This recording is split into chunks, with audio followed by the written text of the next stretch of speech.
Seja bem-vindo a mais uma aula do GTMate.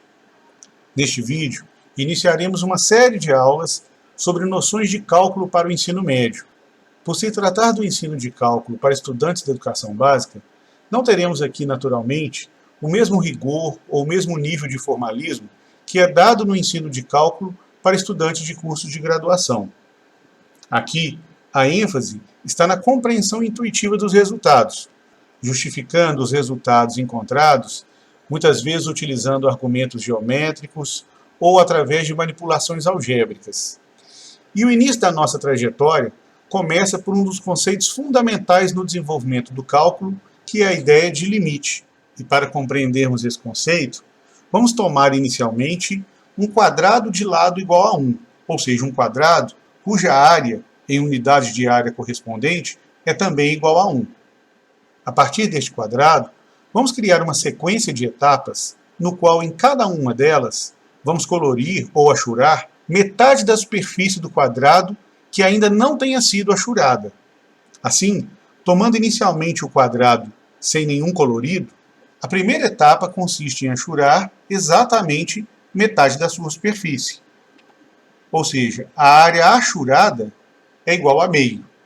E essa área achurada será designada por Sn, no qual n corresponde à etapa.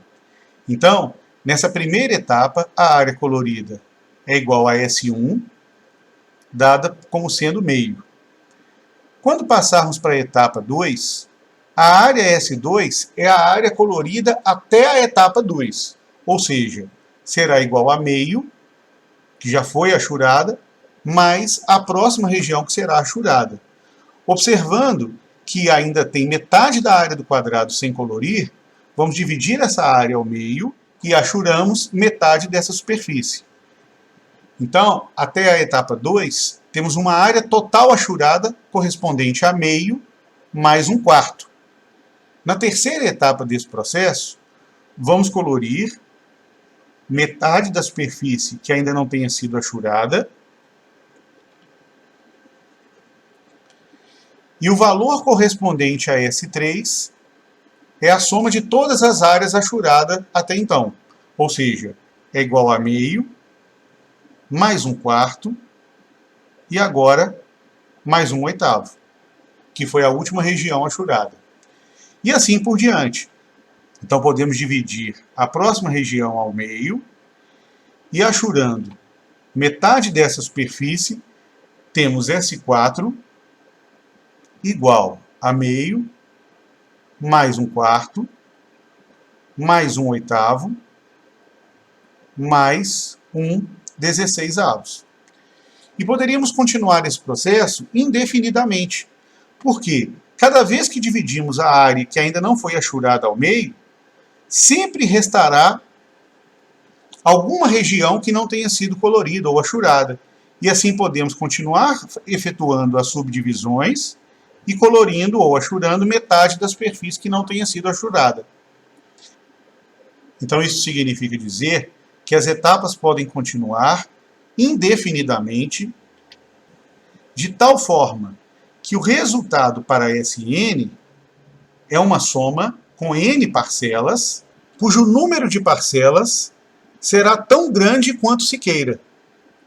E nesse ponto é imprescindível perceber que, quanto maior o número de parcelas da soma Sn, mais o resultado da soma se aproxima do valor correspondente à área do quadrado.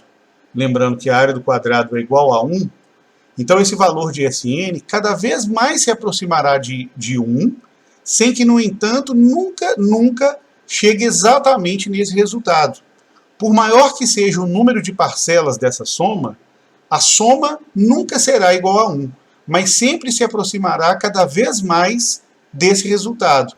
Assim dizemos que o número Sn, ele vai tender, e aí usamos para isso um símbolo correspondente a uma seta, dizendo que esse resultado vai se aproximar, ou como dizemos, tenderá, ao resultado que corresponde à área do quadrado, que nesse caso é igual a 1. Então, quando dizemos que Sn tende a 1, estamos dizendo que esse resultado, ou seja, a soma das áreas achuradas, ela vai se aproximar cada vez mais de 1, sem, no entanto, jamais atingir esse resultado. E esse n se aproximará cada vez mais de 1 quanto mais etapas tivermos nesse processo. Ou seja, quanto maior for o valor de n, mais próximo de 1 será o valor de S de n. E para expressarmos que o número de etapas aumenta indefinidamente, vamos escrever que n, que corresponde neste exemplo ao número de etapas, vai tender, então usando a seta, a infinito.